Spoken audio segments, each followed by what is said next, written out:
ఇంకొకసారి నా మీద ఎటువంటి తట్టు మాట్లాడితే తండ్రి వయసు అని కూడా చూడము, పిచ్చి పిచ్చిగా మాట్లాడితే పుచ్చలేసిపోతా చెప్తున్నాను. పెద్ద మనిషి మా తండ్రి ఏజ్ ఉంటాడని ఆయన ఇన్ని రోజులు ఏమనలే నేను.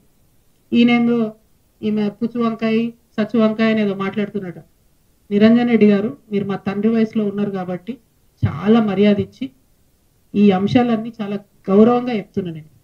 మీరు అక్కడ లోకల్ ఎంఆర్ఓ ఆఫీస్ కాలబెడితే కూడా చూసుకుంటూ ఉండిపోయారట. మరి అది ఒకవేళ నిజంగా కేసీఆర్ గారికి తెలిసి ఊరుకుంటే మాత్రం 100% అది తప్పు అవుతుంది, అది కరెక్ట్ కాదు. ప్రజలు మంచి తీర్పు ఇచ్చారు. ఇంకా ఇంకా బీభత్సమైన మెజార్టీతో కొట్టేది ఉండే మిమ్మల్ని. ఇంకొకసారి నా మీద ఎటువంటి తట్టు మాట్లాడితే తండ్రి వయసు అని కూడా చూడము, పిచ్చి పిచ్చిగా మాట్లాడితే పుచ్చలేసిపోతా చెప్తున్నాను. సిన్సియర్గా సీరియస్గా ప్రజల సమస్యల మీద మాట్లాడుకుంటూ తిరుగుతుంటే ఎందుకంత భయం అవుతుంది మీకు?